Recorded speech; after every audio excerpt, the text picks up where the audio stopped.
하나님의 교회는 좋은 곳입니다. 감동 있는 예배가 있고 이웃 간의 사랑이 있습니다. 풍성한 나눔이 있고 아름다운 만남이 있습니다.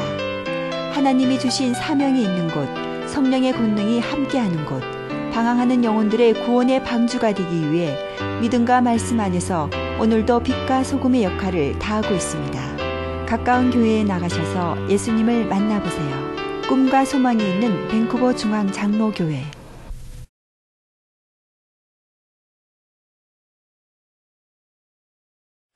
다윗 이야기 계속 드리겠습니다. 골리앗과 결투에서 승리한 다윗을 사울은 집에 돌려보내지 않고 계속해서 임무를 주었습니다. 임무를 받을 때마다 이 사울은 아주 지혜롭고 성공적으로 그것을 다 잘 해내었습니다.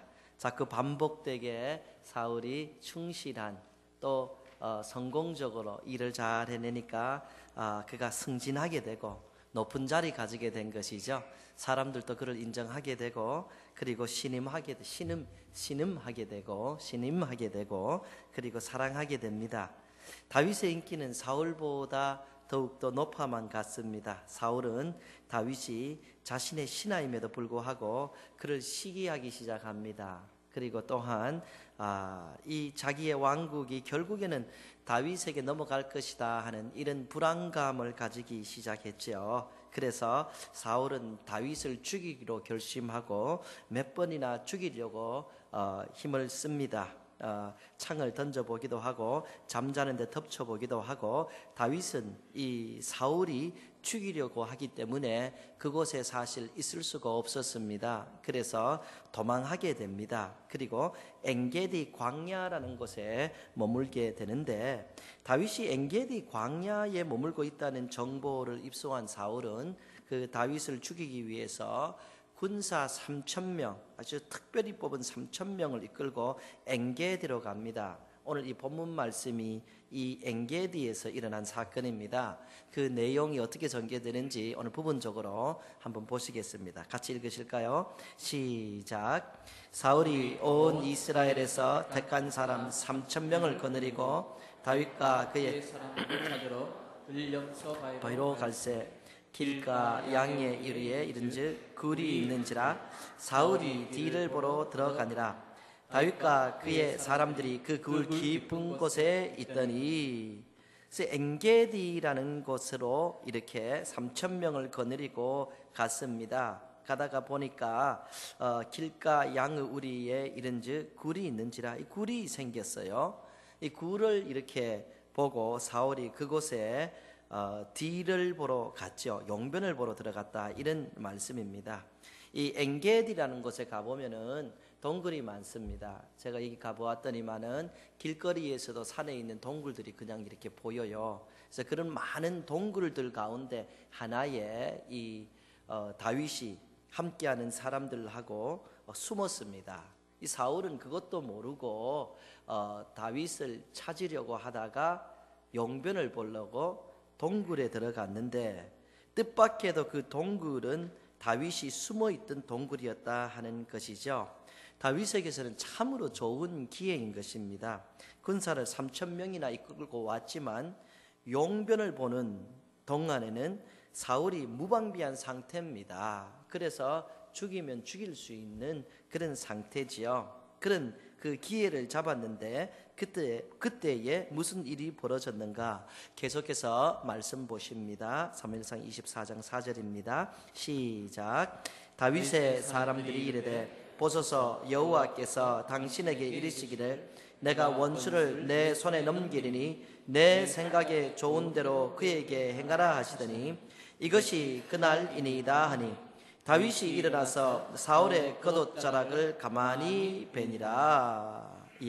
다윗과 함께 숨어있던 사람들이 사울이 들어와서 용변을 보는 것을 보고 이거는 기회다 이런 생각을 하고 다윗에게 말하는 것이죠. 하나님께서 당신에게 원수를 당신의 손에 넘긴다고 하셨는데 오늘이 바로 그날입니다. 당신의 원수인 사울을 가서 죽이십시오 하는 것이죠. 아마도 이 다윗이 그와 함께하던 사람들에게 싸움을 할 때에 용기를 주기 위해서 하나님께서 나로 나의 원수를 이기게 하였다. 나의 원수를 내 손에 붙이셨다. 이런 말을 가끔씩 했나 봅니다. 그런데 사울 왕을 다윗 손에 넘긴다. 이런 말은 한 적이 없지요. 그렇지만 이 사람들 생각에 사울도 다윗의 대적이니까 저 사울도 이때까지 다윗이 그렇게 얘기한 대로 하나님께서 넘겨주시 않았는가, 가서 빨리 저 사람을 치십시오 하고 다윗을 부추기고 있는 것입니다. 사실 이곳에서 사울을 죽이고 나면은 적어도 다윗은 이제 사울에게서 목숨을 구하기 위해서 쫓기는 일은 없을 것입니다. 그는 또한 많은 사람들의 사랑을 받고 있었기 때문에 어쩌면은 쉽게 왕이 될 수 있는 그런 기회일지도 모릅니다. 그런데 다윗은 사울을 죽이지 않습니다. 살짝 그의 겉옷 자랑만 배워서 자기가 사울을 죽일 수 있었다는 것을 증표로 삼는 일만 하는데, 이것이 어떻게 해서 그렇게 전개되는가? 우리 계속해서 하나님의 말씀 보십니다. 읽습니다. 시작. 그리한 후에 사울의 옷자락 뱀으로 말미암아 다윗의 마음이 찔려 자기 사람들에게 이르되, 내가 손을 들어 여호와의 기름 부음을 받은 내 주를 치는 것은 여호와께서 금하시는 것이니 그는 여호와의 기름 부음을 받은 자가 됨이라 하고, 다윗이 이 말로 자기 사람들을 금하여 사울을 해하지 못하게 하니라. 이 다윗은 사울 왕의 옷자락을 가서 살짝 잘랐습니다. 그런데 마음이 괴로운 거예요. 자른 다음에 마음이 괴로워서 견딜 수가 없습니다. 여러분들의 생각에 어쩌면은 용변을 보아도 옷 자르는 거야 볼 수 없지 않은가, 뭐 그렇게 생각할 수 있습니다. 이 부분은 어떤 분들은 이 원어를 들어서 용변을 본다보다는 이 불편해서 피곤해서 잠을 잤다 이렇게 해석하는 분들도 계십니다. 잠을 잤든 용변을 보든, 또 용변을 보면은 겉옷을 벗어놓고 이렇게 용변을 볼 수도 있습니다. 이상한 장면이 아닙니다. 그런데 잠을 잤든 용변을 보았든 상관하지 않습니다. 그것이 중요한 것이 아니라, 중요한 것은 지금 이 시간 이때에 다윗은 사울을 원했다면 죽일 수 있는 그런 상황이었다는 것이죠. 사울은 다윗이 은혜를 베풀지 않으면 죽을 수밖에 없는 그런 상황이었다 하는 것입니다. 그런데 다윗은 사울 왕을 죽이지 않고 옷자락을 자른 후에 마음이 너무 찔렸습니다. 자기가 하나님께서 기름 부은 자의 옷에 손을 대었다는 것입니다. 그래서 그와 함께 하던 사람들에게 절대로 사울을 해하지 말라, 절대로 사울을 다치게 하지 말라 명령을 하고 사실 사울을 보호해주는 그런 장면이 되는 것입니다. 여러분, 다윗은 절대로 바보가 아니었습니다. 성경을 보면 너무나 지혜롭고 아는 것이 많은 그런 사람이었죠. 이곳에서 사울을 죽이면 자기는 도망자의 생활을 그만두어도 된다는 것을 모를 리가 없는 그런 다윗이었습니다. 그렇다고 해서 다윗이 사람을 죽이는 것을 무서워하는 사람이었는가? 그렇지가 않죠. 어린 소년이었을 때부터 골리앗이란 용장과 결투해서 그의 목을 단칼에 그냥 베어버리고, 지금 이때는 이미 수많은 전쟁에 참석해서 사람 죽이는 것이 무엇인지 잘 알고 있었던 그런 사람입니다. 다윗은 사람 죽이는 것을 무서워하는 그런 사람이 아니었습니다. 다윗은 사실 언제나 너그러운 사람이었는가? 그런 사람도 아니에요. 너그럽고 자비를 많이 베푸는 그런 것도 아닙니다. 때로 굉장히 차가울 때가 있습니다. 이 사무엘상 25장에 가보면은 마온이라는 곳에 사는 나발이라는 한 부자가 다윗을 모독하는 이야기가 나와 있습니다.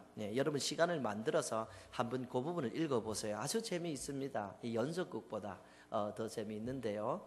요즘 여러분 무슨 연속극 보시는지 모르겠는데 하여튼 그거보다 더 재미있으니까 믿어보고 한번 봐보시기 바랍니다. 아주 재미있는 얘기가 있는데요. 이 마온에 사는 나발이라는 한 부자가 다윗을 모독합니다. 그 소리를 전해 들은 다윗은 화를 참지 못합니다. 그리고 자기와 함께 있던 이 군사들 중 400명에게 칼을 차게 하고, 내가 이 집에 가서 이자만 죽일 것이 아니라 그 집에 속한 모든 남자는 다 죽여버리겠다. 다 죽이고는 뭐 하겠습니까? 여자들 다 빼앗아 오고, 예? 이 재산 다 빼앗겠다, 이런 이야기이지요. 내가 가서 이 남자들 다 죽여버리겠다. 모독을 한번 듣고는 참을 수가 없어서 그렇게 군사를 일으키는 겁니다.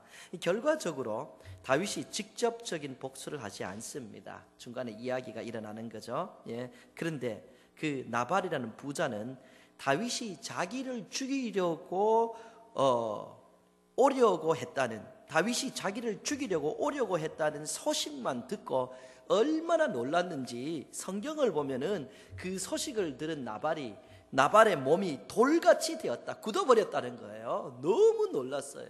예? 다윗은 그렇게 무서운 사람이었습니다.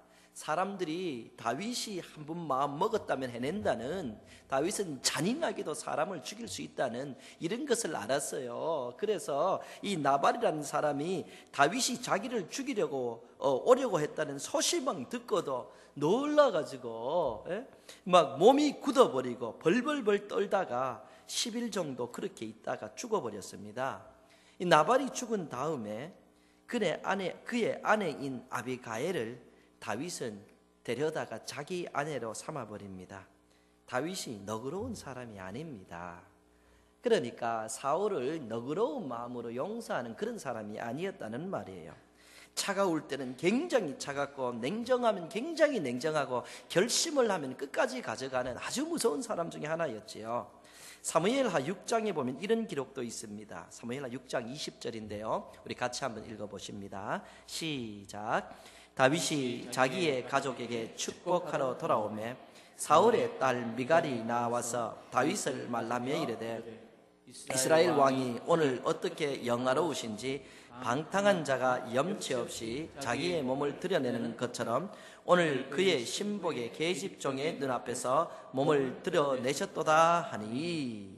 예, 이 이야기의 배경은 무슨 이야기인가? 예, 다윗이 왕이 된 다음에 하나님을 상징하는 법궤를 자기가 사는 곳으로 가져오고 싶어 했습니다. 예, 그런데 처음에 성공하지 못하지요. 예, 처음에 성공하지 못해서 정말 감히 내가 어떻게 법궤를 내가 있는 곳으로 가져올 수 있는가, 이렇게 생각을 했는데, 나중에 이제 오벳 에돔이라는 사람의 집에서 다윗이 그 법궤를 옮기는 데 성공합니다.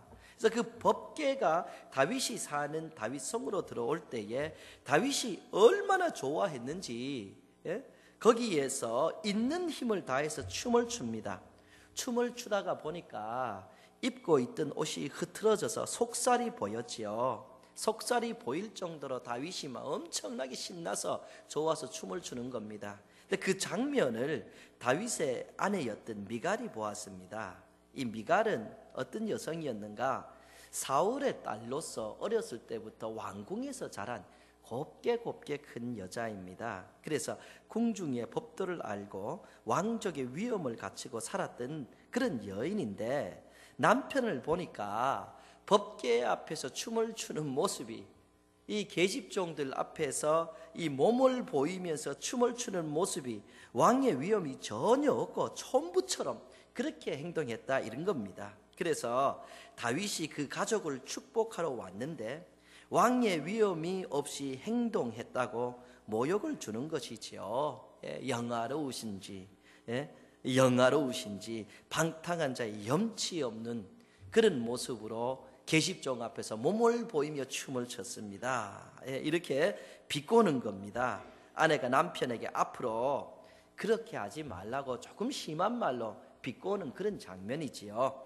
이때 다윗이 어떻게 대답을 하는가? 그 밑에 있는 내용 계속 봅니다. 같이 봅니다. 시작.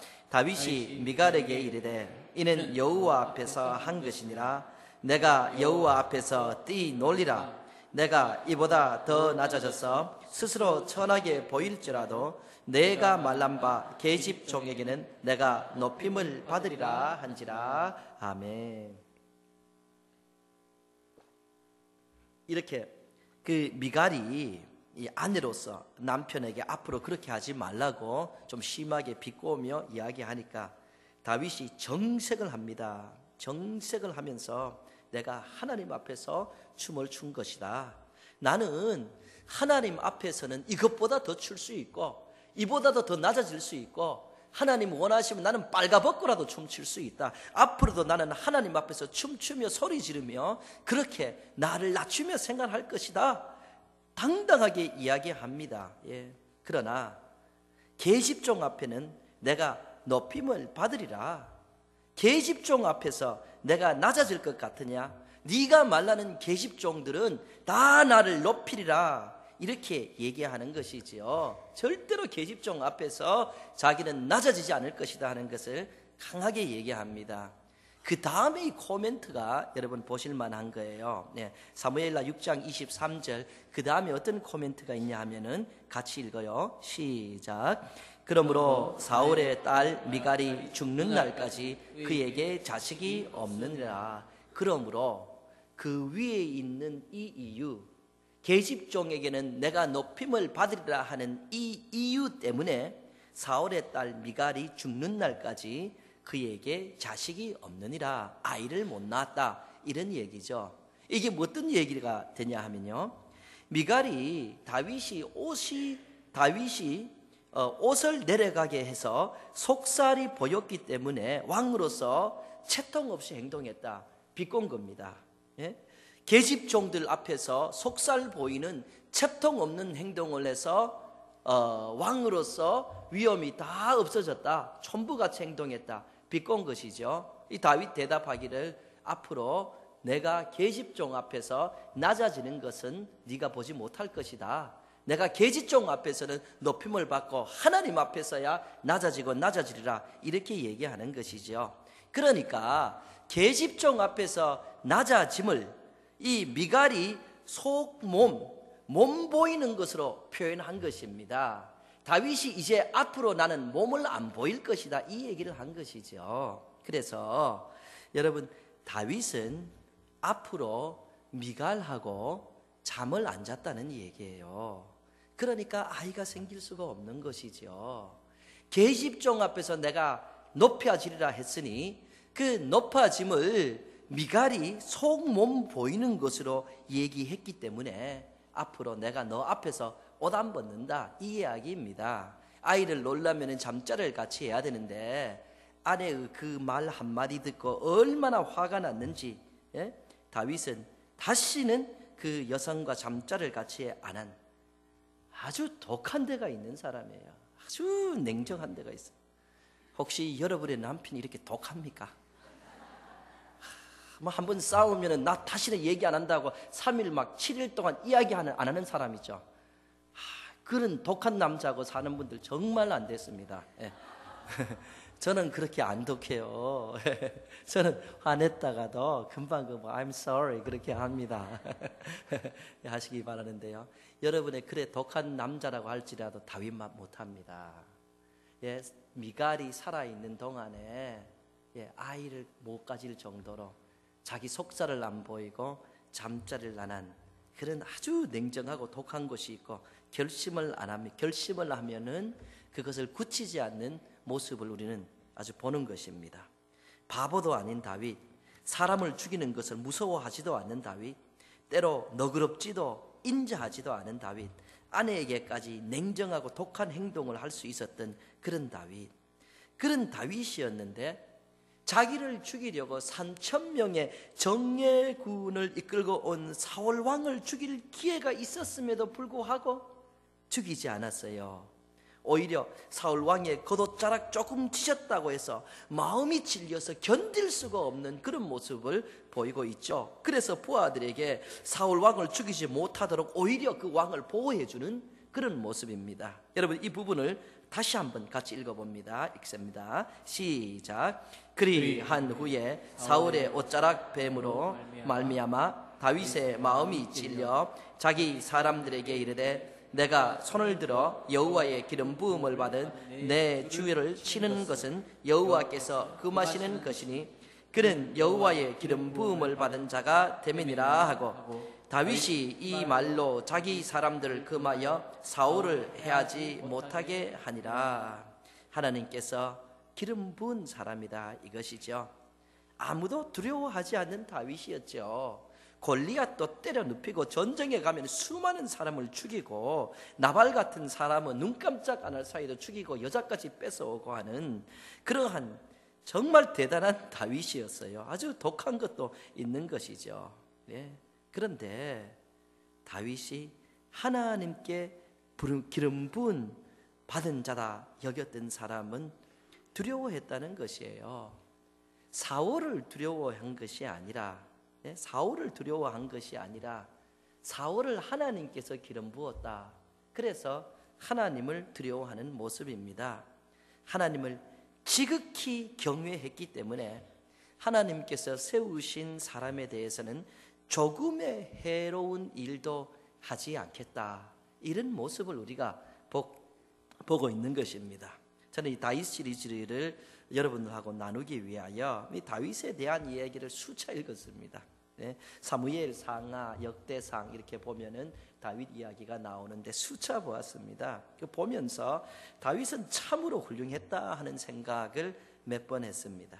그런데 그가 다른 수많은 왕들과 비교되도록 훌륭했던 것은 그의 용맹함이 아니었고 그의 지혜도 아니었습니다. 수많은 왕들과 비교되도록 훌륭했던 것은 그는 하나님을 향한 지극한 경외심을 가지고 생활했다는 것입니다. 다른 왕들과 비교할 정도도 안 될 정도로 그는 하나님을 경외했다 하는 것이죠. 오늘 본문에서 보여준 하나님을 향한 경외심 때문에 하나님께서 기름 부은 종에게 대항하지 않는 모습은 다윗을 다른 많은 왕들보다 더욱더 훌륭한 왕으로 하나님께 인정함을 받게 했다는 것이죠. 예를 조금만 하나만 든다면은 사울 왕이에요. 사울 왕이 지금 다윗을 죽이려고 하고 사울 왕은 일대 왕인데 하나님이 그를 버리셨습니다. 근데 사울 왕의 이야기를 쭉 보다 보면요, 사울이 이 하나님의 사람을 죽이는 장면이 좀 나옵니다. 사무엘상 22장을 보면은 사울은 부하들을 시켜서 노비라는 성읍에 사는 제사장들 85명을 그냥 죽이라고 합니다. 이 사람들이 가서 85명의 제사장들을 죽이고 그뿐 아닙니다. 여자와 아이들까지, 그 성에 있는 여자와 아이들, 짐승들까지 다 죽여버렸습니다.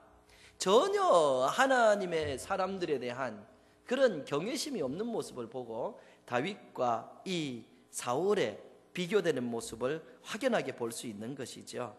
사실 다윗은 이 외에도 사울을 죽일 완벽한 기회를 잡습니다. 사무엘상 26장 가면은 사울이 군사 3천을 다시 일으킵니다. 그리고 다시 다윗을 죽이려고 합니다. 십광야라는 곳에 다윗이 나타났다 하는 이야기를 듣고 죽이러 가는데 그곳에서 오히려 다윗에게 죽임을 당할 그런 위치에, 그런 같은 상황에 놓이게 됩니다. 다윗은 사울을 죽일 수 있는 완벽한 상황 속에서 다시 그 수하에게 사울을 죽이지 말라고 하고 그냥 사울을 보내줍니다.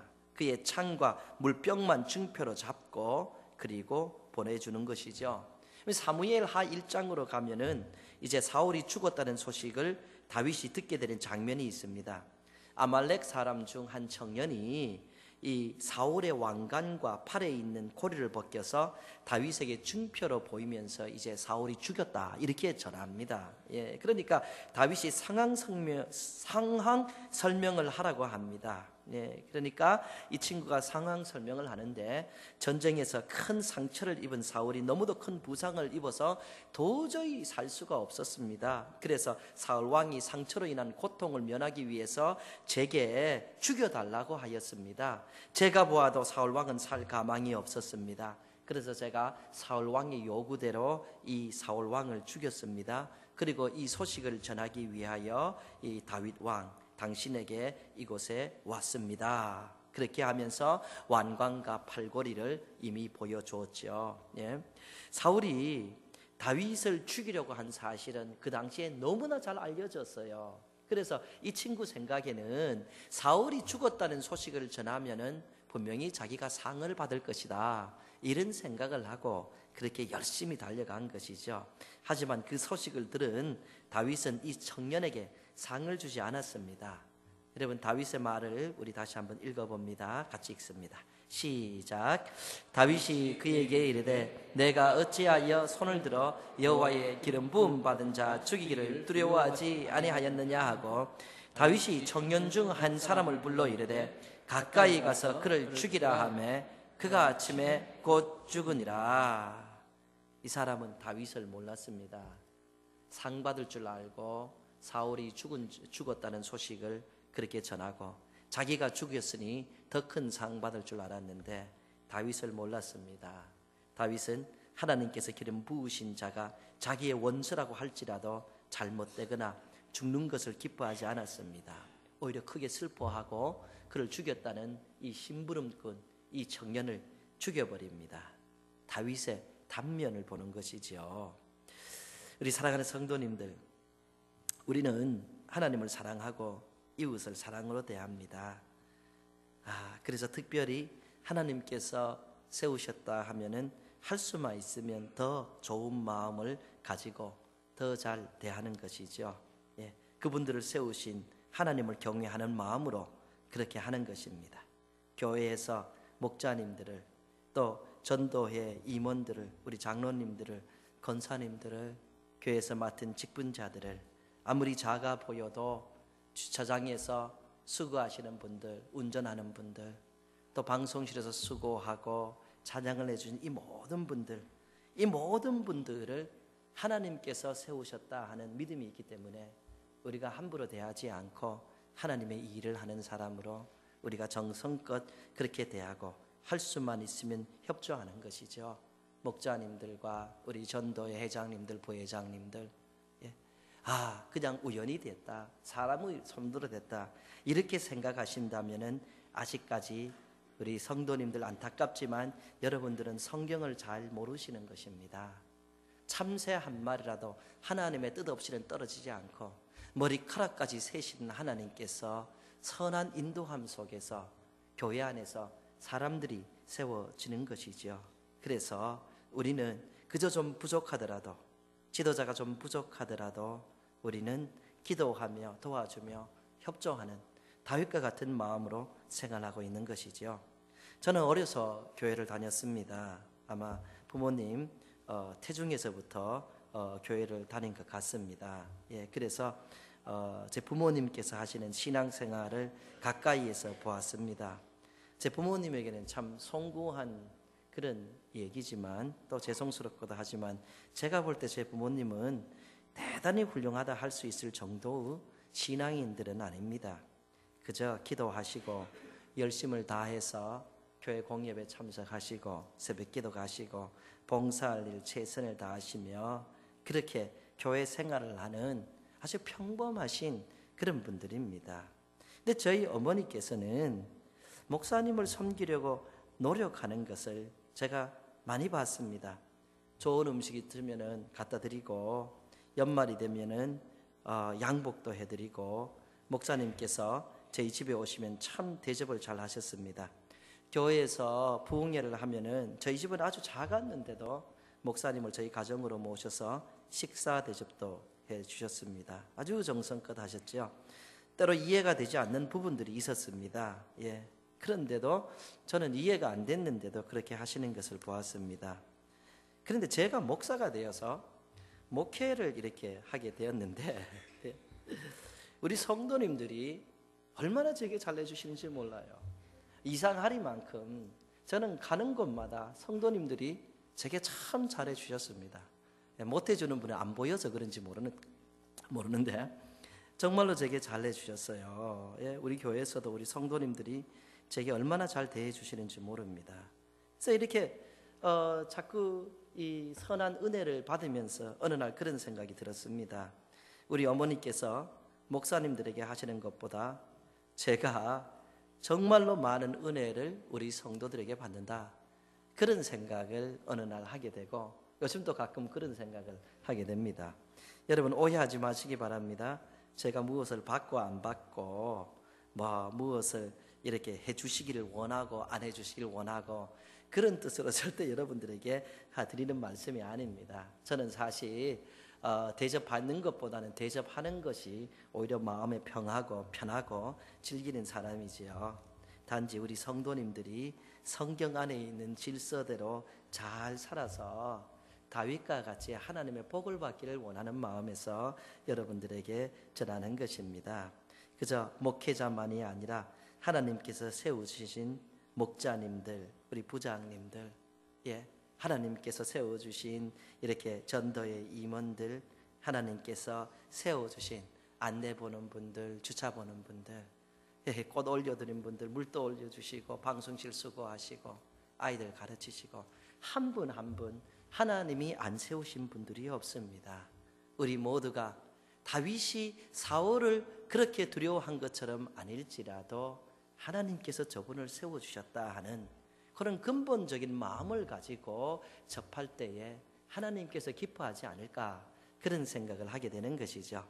마태복음 10장 42절입니다. 같이 읽습니다. 시작. 또 누구든지 제자의 이름으로 이 작은 자 중 하나에게 냉수 한 그릇이라도 주는 자는 내가 진실로 너희에게 이르노니 그 사람이 결단코 상을 잃지 아니하리라 하시니라. 누구든지 제자의 이름으로 작은 자에게 냉수 한 그릇 주면은 상을 잃지 않는다, 내가 상을 준다, 이렇게 말씀하죠. 제자의 이름으로 이렇게 하니까 조금 혼란스러울 수 있는데요, 다른 말이 아니고 because he is my disciple, 그러니까 그 사람이 내 제자이기 때문에 냉수 한 그릇 더 주었다, 내 사람이기 때문에 냉수 한 그릇 더 주었다, 그러면은 내가 냉수 한 그릇 떠준 그 사람을 잊지 않고 꼭 상 준다, 이 말씀이죠. 예수님께서 예수님의 사람이기 때문에 냉수라도 한 그릇이라도 떠주면은 내가 꼭 상 준다, 기억한다, 이 말씀입니다. 그렇죠. 오늘날 하나님 앞에서 공짜가 어디 있습니까? 구원 외에 공짜가 어디에 있어요? 하나님께서 우리에게 무료로 은혜를 베풀어서 구원을 받게 했는데 하나님 앞에 한 수고 하나하나 헛되지 않고 내가 기억하여 상을 준다 하였으니, 우리가 함께하는 참 교회를 섬기는 아름다운 분이 얼마나 많습니까? 부족하더라도 우리가 은혜를 베풀고 도와주고 협조하고 함께 간다면은 하나님께서 기억하지 않으실까? 여러분의 자녀를 하나님께서 긍휼히 여기시지 아니하실까? 그런 생각을 하게 되는 것이죠.